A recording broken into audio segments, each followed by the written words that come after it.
All right, how you doing, everybody? My name is Brian, And I'm Tim. and you are listening to Moon Rub, the Lunar Massage Podcast. Massage therapy when you are quarantined from society.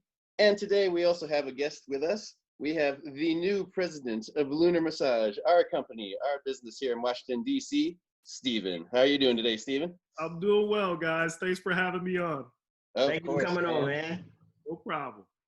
Let's see. Today, I would really like to talk to you about our business, Lunar Massage, and how we're dealing with everything. You know, maybe it's relatable to other massage businesses. Maybe, you know, a lot of people are going through what we're going through right now. For those that don't know, Steven here is also the voice behind all of our funny little bubbles coming up at the bottom here and everything, you know, so he's involved in all. But he also acquired kind of working behind the scenes of the business here as president right before this virus hit. So frustrating, I'm sure. Yeah, somewhat. Yeah. Absolutely. So what have you been dealing with, I guess, as you know, the guy running things right now with you know, having to put a pause on everything, having to deal with everything, you know, what's been going through, what have you had to deal with as, you know, the guy running things? Well, yeah, definitely was a pause, very quick, abrupt pause for all of us, but not for me, because I had to begin to think about what are we going to do now for our employees, what we're going to do for our clients, what we're going to do for our landlord, our electricity bills, you know, all of those things just kind of fell in my lap like all at once, of course. You know, us down on March 17th, I believe, 16th or 17th. Yeah, somewhere there. Sounds right. Yeah. I've totally lost track of all time and dates and everything right now. Yeah, exactly. But I think for me, I had to hit the ground running.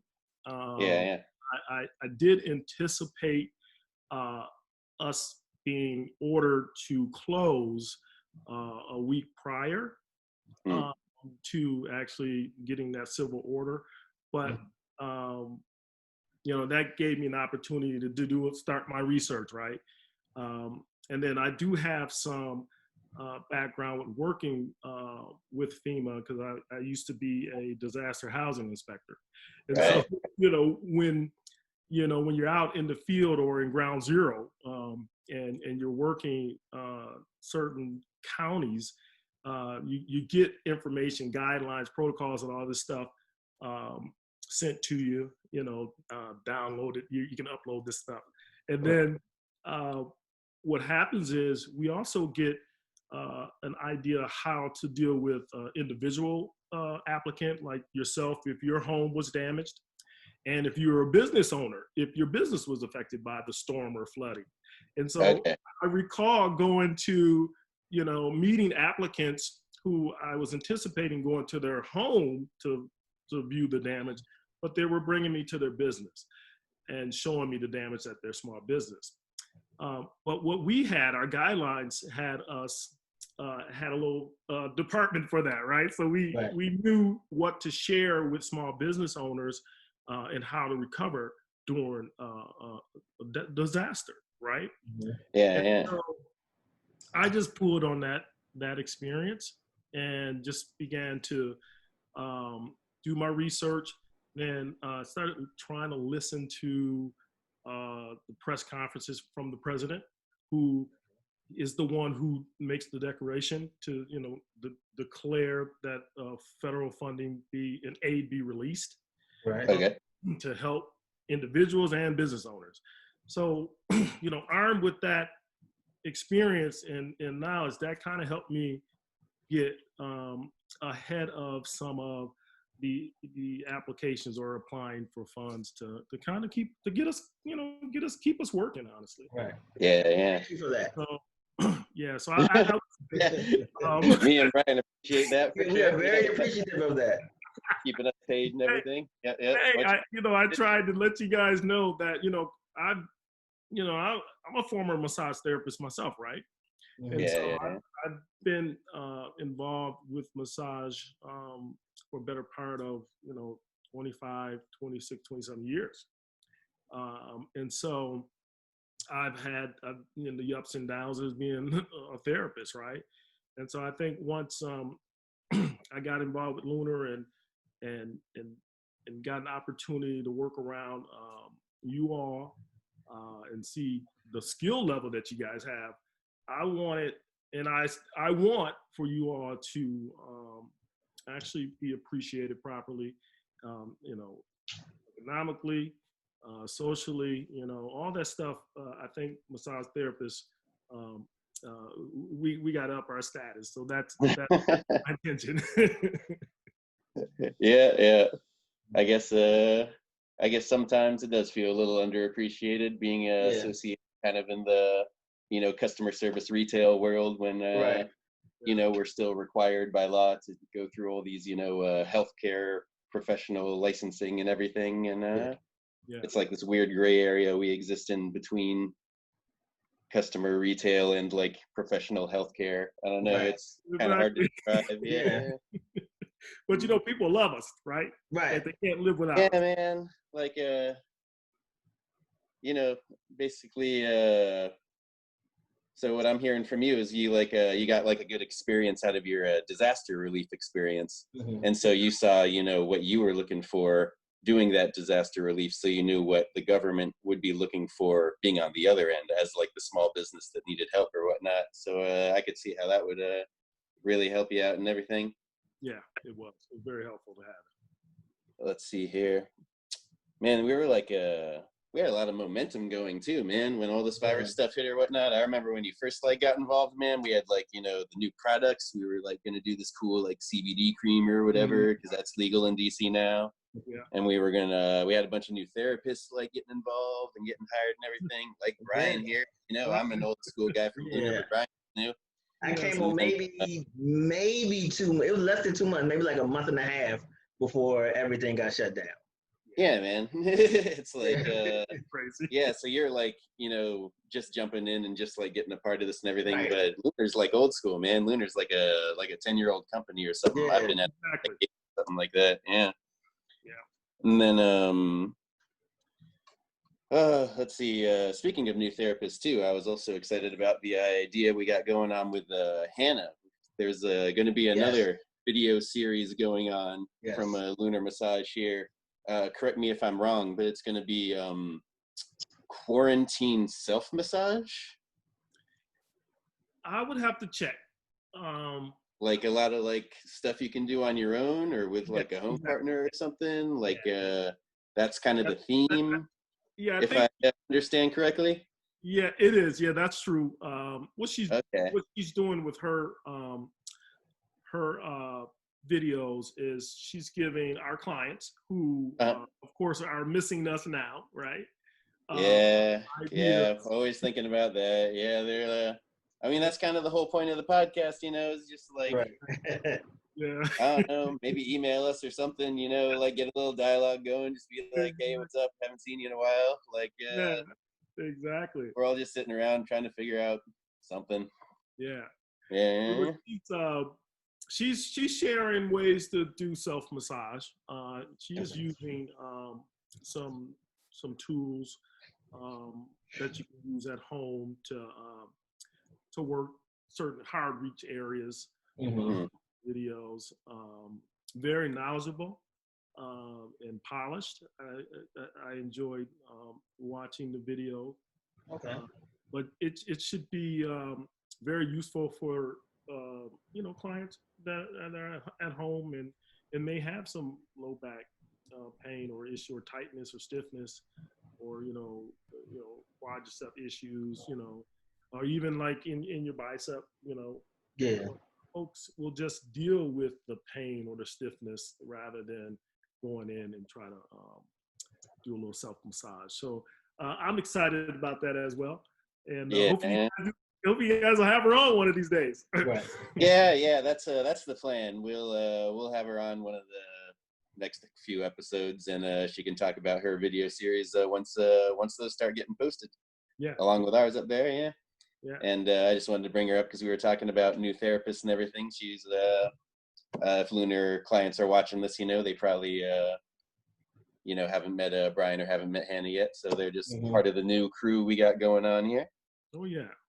And then you mentioned the momentum we had. Yeah. That is true. Yeah. But I think with being able to secure the PPP loan allowed us, right, to get you guys back in the fold and really continue to kind of work on some of that. You mentioned the CBD moon cream. Oh, it's called the moon cream. Marketing, right? And so we are actually in the final phases of that. And so we just recently chose the packaging and how it would be shipped. All these types of things that go into developing a product, and then getting all the logo and the ingredients, all that stuff on the label, and then you got to use the jar, the cap. I mean, it's right. a lot. So we are in towards the end of that now. We do expect like a delivery here soon. We got everything kind of tied up. Nice. So that's good. That's still something that we've been able to do because of receiving the PPP loan. Right. Yeah.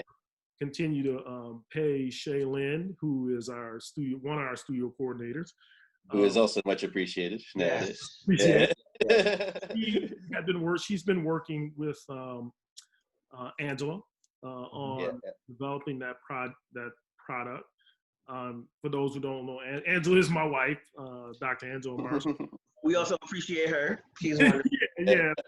Well, they've been working closely together, so they've been able to keep that momentum going, if you will, Tim. Very cool. Yeah. That's been cool. I think we did have, we introduced the new monthly membership for Lunar. Okay. Which had a tremendous amount of momentum as well. Because I think just 6 weeks into, us revealing that we're going to do a new monthly membership, we had close to 80 clients sign up like within 6 weeks. And so not bad. Yeah, not bad at all. And of course, we've been a little reluctant at Lunar to move into the monthly membership thingy. You know what I'm saying? And so, and quite honestly, kept me up at night. Thinking about it, because I've been involved with Lunar for nearly 6-7 years now, and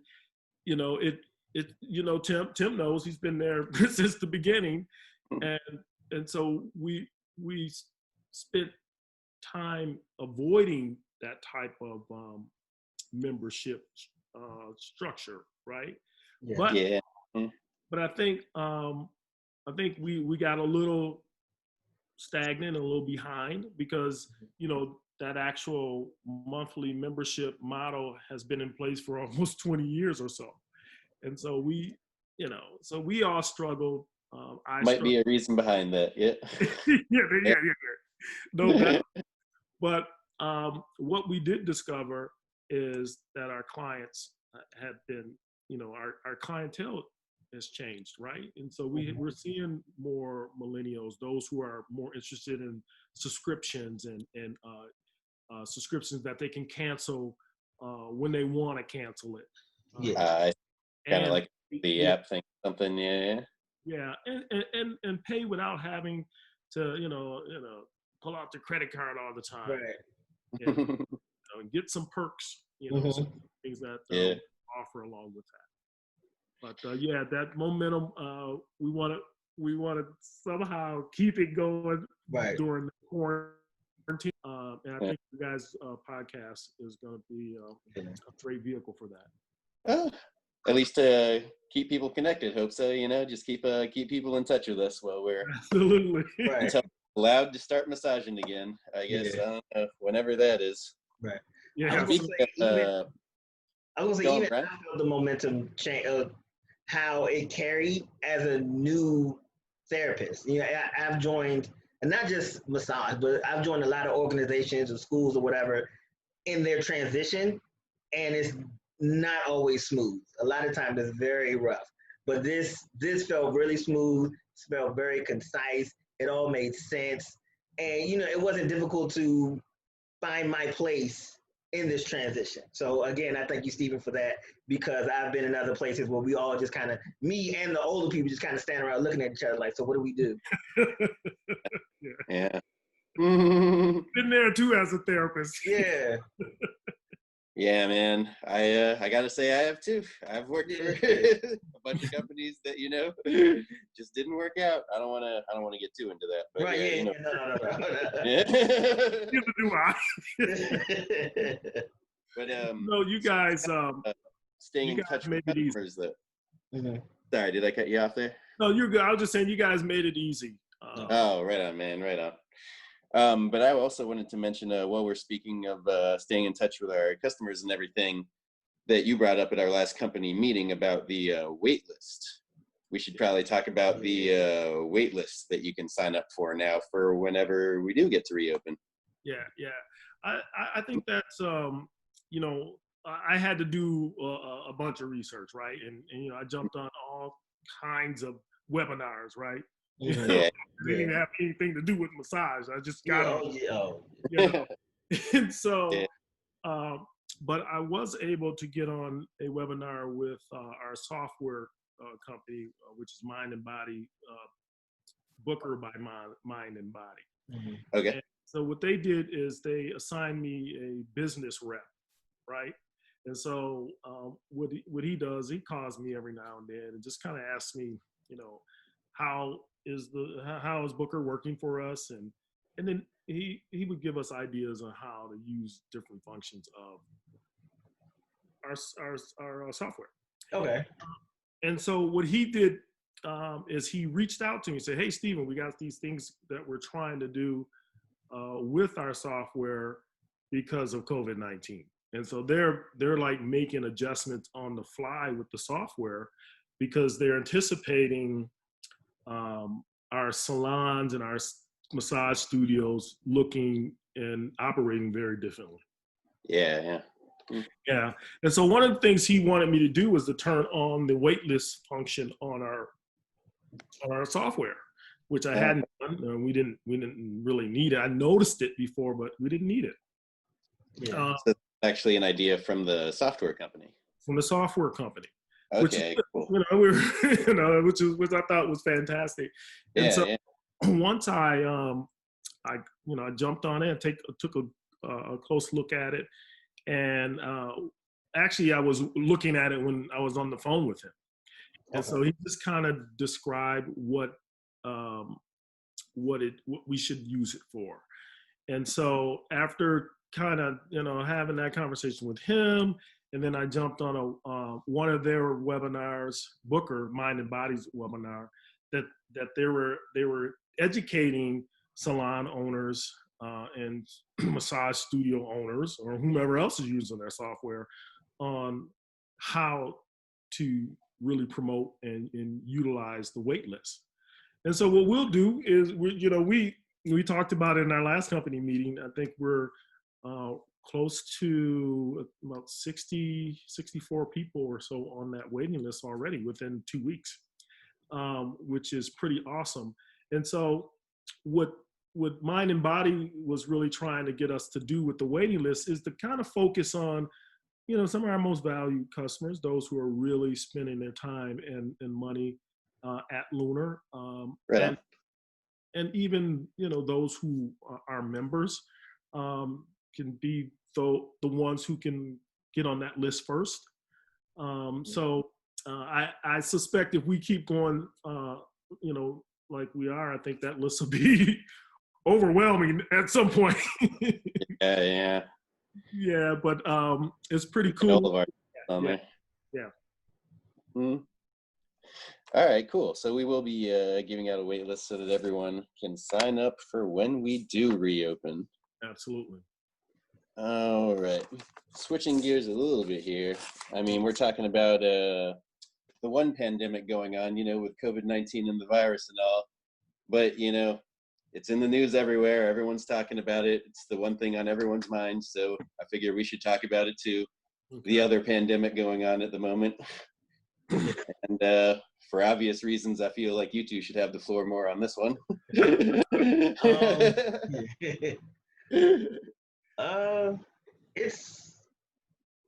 It's a lot. It is emotionally draining. Yeah. To have to constantly like be subject to things like police brutality, or just a constant fear of this might be it for me. Yeah. So and then now that it's on not just a national but a global scale, and then for some people, some groups, you're getting a lot of pushback, and it's like, how do you not understand, or how can you not empathize, like just as a human, like what we go through, or at least hear us out to understand? Because I know part of it is police don't treat everybody the same, but we need other groups to understand that just because they do not treat you a certain way does not mean that they don't treat us a different way. Like a serial killer has friends. Like a serial killer doesn't everybody. Yeah, I've watched the documentaries too. All the friends are like, "You're such a nice guy," or whatever. Just because a person is one type of way doesn't mean that they aren't something else. Yeah.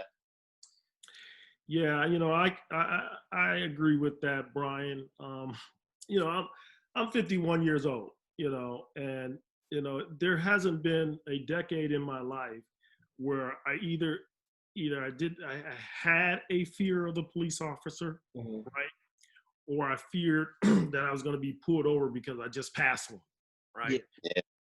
And so that's kind of been like each decade experienced that. Now have I been harassed and snatched out of the car and then slammed to the ground? No, I haven't. And then more than half the time, I needed to be pulled over. My headlight was out. My insurance tags were for 7 months ago. Yeah. Being young, you don't think about that stuff. Right. Yeah. And then there's been times where I've been in the car with 3 other young black men, and I'm talking about in the 90s for me. That's when I was still kind of hanging out with my boys, right? Right. And we would get pulled over, harassed, but actually a couple of times we've even gotten arrested. I know I was arrested with a group of kids. We were sitting in the park with beer in the car, but I was arrested. Right. Yeah. But not to say that we weren't rowdy or anything. He just pulled up on us and started harassing us, and then before you know it, we're arrested. So I've also been pulled over with other white friends with beer in the car and been let go. So yeah. So, and I've been pulled over with nothing in the car, and they pretty much did an illegal strip search on me on the side of the road. Wow. So it's everything is totally different. Yeah. It is.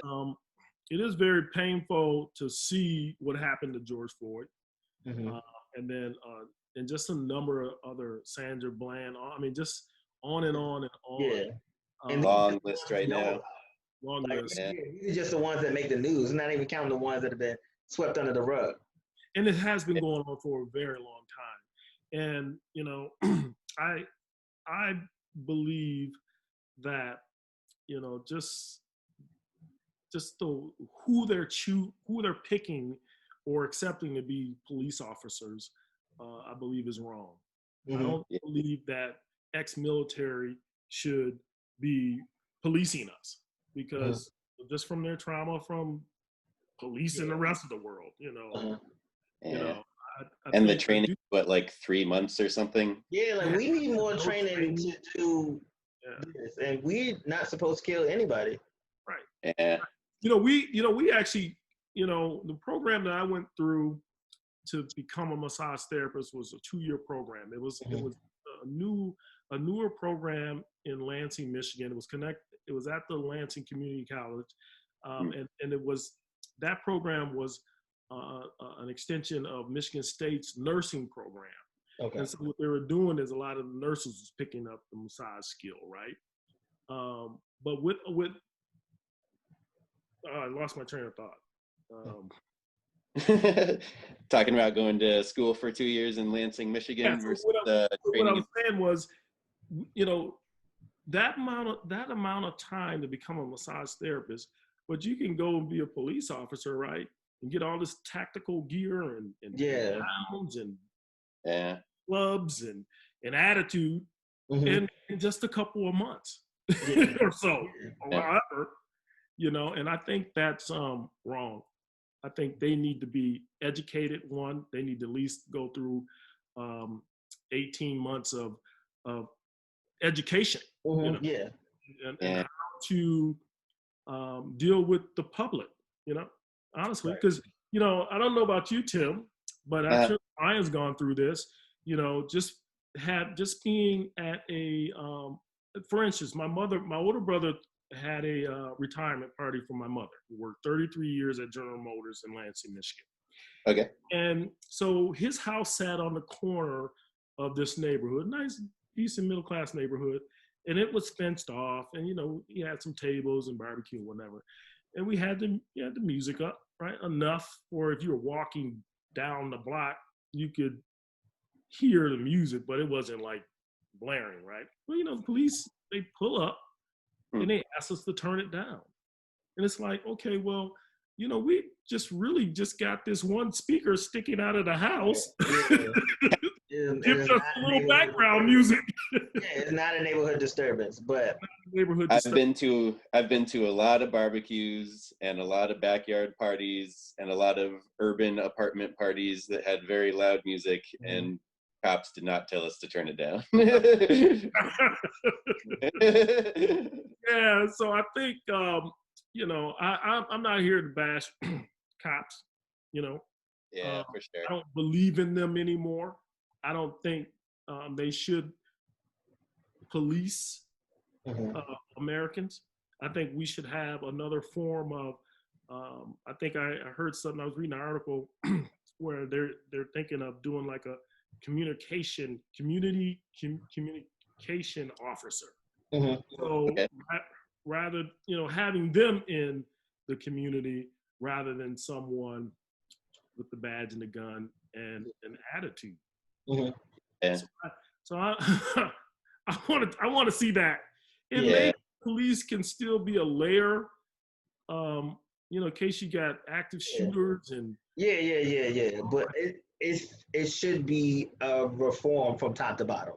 No doubt. The system is, and the thing is, they're not just killing Black people either. That's the other part. They're killing tons of people. Which is also why it's confusing when you hear a lot of people scream "All Lives Matter," or they may say, "Oh, they're killing just as many white people." So why are you not as upset as we are? Exactly. Yeah. I think that just goes back into the history of the country. It's from the white perspective. Me and I'm sure every other suburban raised middle class American white dude, the majority mainstream white dude, grows up with being taught that cops are heroes. They're here to protect us. They're who you call when you're in trouble. They're like almost superheroes when you're a kid. They're like, they come in and save the day whenever you're in trouble. And then you grow up and you start seeing things that you don't learn from high school or whatever. You go into the poor neighborhood and it's vastly majority Black. You go in the rich neighborhood, it's vastly majority white, and you're like, there's got to be a reason for that. That's weird. It's like and then you'd rather not think about it, I guess, because you're in the privileged position. But then I mean, what can you do? It's like then people start talking about I guess I'm maybe a little privileged in that I have had a diverse group of friends growing up, living in places like Los Angeles and Washington, D.C., where it's not, all white people or whatnot. So I got other perspectives. Yeah. But then, it's not till you like, I guess I didn't learn all these things everyone are talking about from my parents. I didn't learn it from church growing up. I didn't learn it from teachers in school. You know, it wasn't until I like moved to LA and hung out with like Latino dudes my own age, you know, or like moved to DC and started hanging out with Black people, you know, both friends and coworkers and stuff, you know. And that in itself, you know, kind of shows the illusion, shows that you know, I always grew up looking at cops as these heroes that save you from danger, and then my Black friends are telling me they're taught basically the opposite growing up. You know, cops are dangerous and everything. Yeah. And then, you know, you start connecting all the dots in your head, you know, like, oh, cops are designed and funded to protect, I guess, polite, comfortable society from desperate poor people committing crimes. Exactly. And in America, you know, that's pretty much protecting white people from Black people. Yeah. When it comes down to it. Yeah. Yeah. So then, I mean, I know, like, I mean, it's an uncomfortable realization for any white person, I guess, you know, which is why it's like hard for me to talk about and everything, but it's, you know, it's real. It's right in our faces, you know, it's like, you know, you see, like you were talking about, it's not just Black people, you know, you like turn on the news now and it's journalists and, you know, senior citizens and that popular Buffalo video and stuff. And you're just like, you know, sitting around here chin scratching, like, oh, the cops seem, like they're being a bit excessive. They seem like they're being a bit violent. You know? Like ridiculously. All your, you know, Black and brown friends are just like, we've been this for years. We tried to tell you. Yeah. And you know, it's easy to get comfortable in your privilege. I mean, even you know, everyone who gains you know, the wealth and you know, information, knowledge, and all that stuff, you know, it gives you an advantage over the poor and undereducated, right? And so, you know, you kind of get comfortable in that. Even Black and brown people who have risen in society and reached a certain income level and education level, sort of have a privilege themselves, right? It may not be to the level of what we call white privilege with the cops, because they're still getting pulled over in their fancy cars. Right. They get over because of their fancy cars. Yeah. You know, we all feel like that. We're Americans. We feel like we're the best and can't be beat or stopped. You know, and I think if we can somehow, and maybe it's the federal government, maybe it's the messenger, maybe it's the media, or maybe it's us. You know, we got technology now. We're all doing our own our podcasts, our YouTube channels, our Facebook Live, our Instagram Live, and all this stuff that we're perpetuating, right? I think if we could, at some point, come together as Americans and know that, because I guarantee you, I'm just saying this, I'm not advocating this. If China flew 100,000 jets this way, right, and send some ships, I guarantee you, Tim wouldn't give a darn if I was Black, yellow, or green. I'm American right now, and we're going to defeat them, right? Yeah. I think if we could, and you may not see it, I may not see it, but if we could move as Americans, and because America, for us, and I know Brian may understand this, you know, we grow up, you know, we learn that we were slaves for 400 years, and we grow up and we learn that civil rights and just these little bits and pieces of history, right? And then we get traumatized, you know, by the police department and things like that. You know, I think if we can just somehow focus in and realize that we're all not from America, right? Everyone, you know, Italians are from Italy, right? Some Blacks are from Africa, you know, some, you know, you got your Latino from, you know, so we're all like from somewhere else. And I think when I hear, well, America is the melting pot of the world, and you can come here, we'll take your refugees, and we'll build, and we'll be the strongest nation in the world. Well, that's what I say. That's being American.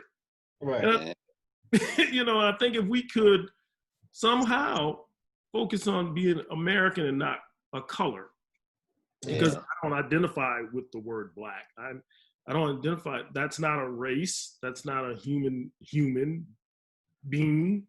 That's a color. And so I refuse to identify with black, but that's just my own humble thought and opinion about all of that.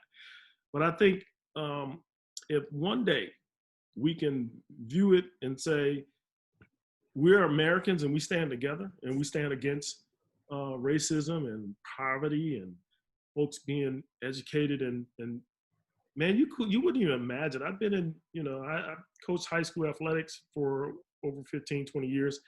And I've gone into schools in Detroit, those public schools, man, those schools, man, you wouldn't go into those schools. There's no way what's in your child.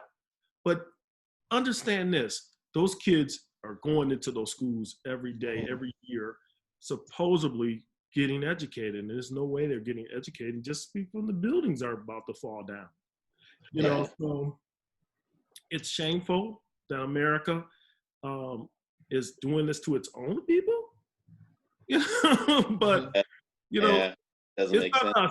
It's not us. Our kids, those millennials, they're out there fighting and marching. I love it. Yeah. Yeah, they really are taking over. Yeah.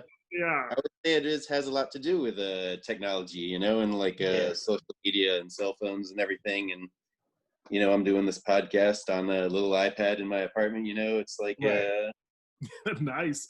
I guess that really just spreads information faster, just educates people faster. Maybe that's why, millennials were able to get together so quickly versus, back in the 60s or whatnot when there was a similar movement going on. Yeah. Mm-hmm. I'm actually proud of them. What I'm hoping for millennials now is to want to get into politics. That is, because we need fresh young blood, new ideas.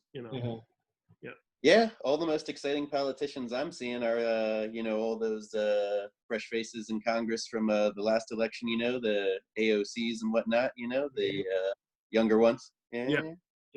And I am going to knock the older ones because they're the ones that sort of are help keeping this system afloat. And I think it's coming down. And for all of us, there's going to be people who are ignorant enough to hold on to whatever they choose to believe, and that's fine. Freedom of speech. I'm all for that, and your own opinion. But when it starts affecting physically and mentally affecting other people, then that's when the line is crossed.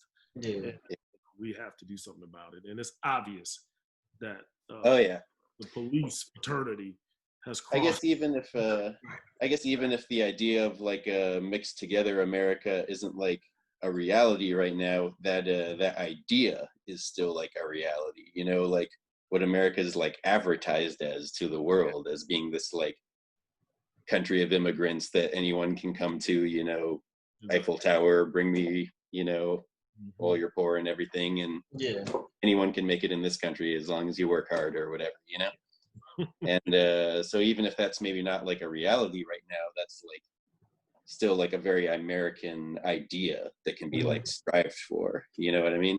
Yeah. And I don't think I think there might be a generation or two down the line here that will get to that. Thanks to technology, and then just really not subscribing to labels and names and colors. And so I think once as a society we can begin to get past that, and let these youngsters, because I'll tell you, my stepdaughter, they don't subscribe to any of that. Like I can't even say the word Mexican in the house without getting lectured.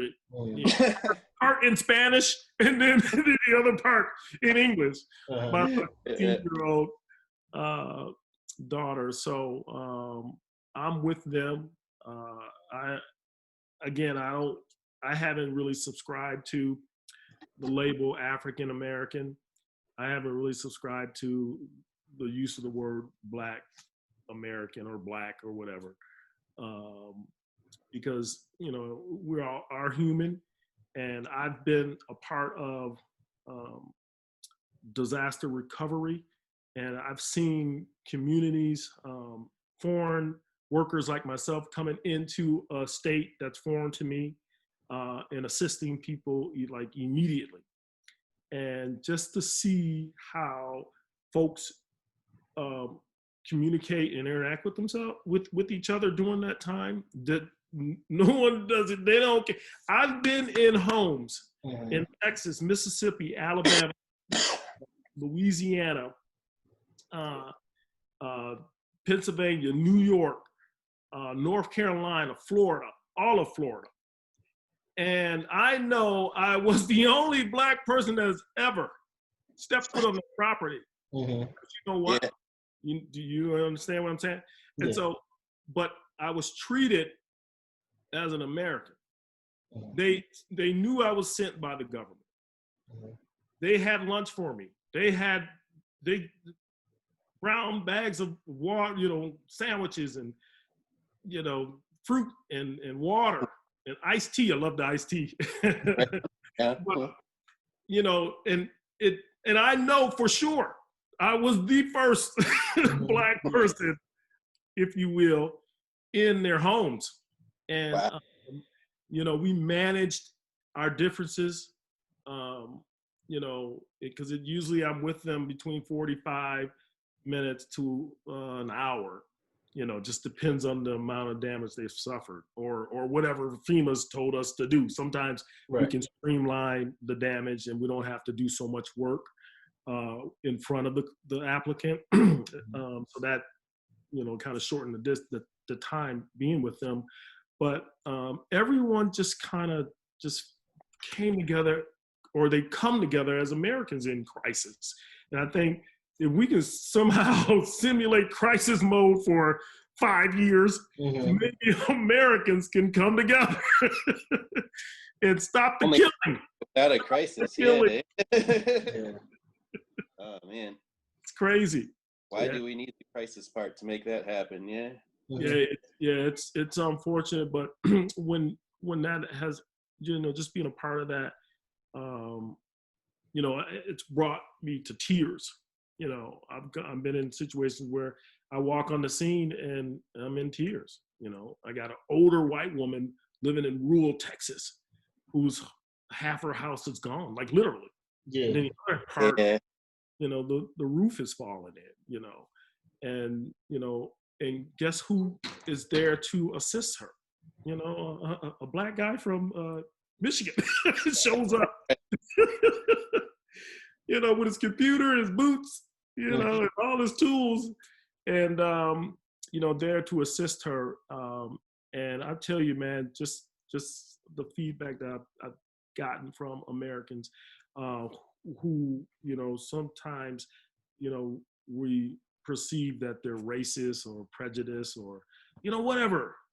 That's the media's role, I guess. Yeah, that's we develop a lot of these prejudices, back to the original, Black Lives Matter theme, it's a lot of those negative viewpoints from Black people, getting beat up by cops and stuff, you associate with like pop culture. When I was growing up, Black pop culture as a white guy in the suburbs was, gangster rap music, and all the movies were either, about some gang member or something or whatever, We got to stop doing those movies.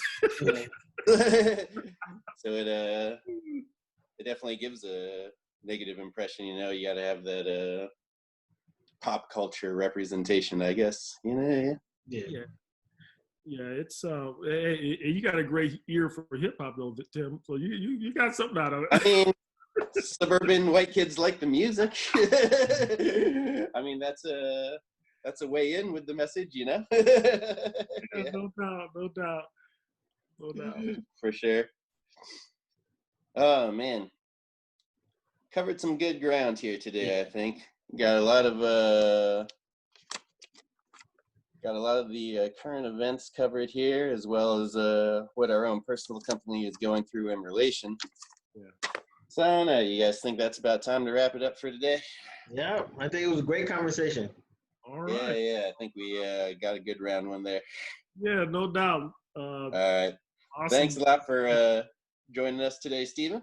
Yes. Okay. Yes. Thank you guys for having me on. Keep up the great work. Of course. We'll do. We'll see what funny bubbles you put in this one here at the bottom. I was thinking about them as we were talking. Yeah. So it should be pretty cool. Right on. All right. Till next time, everybody. You guys have a good one.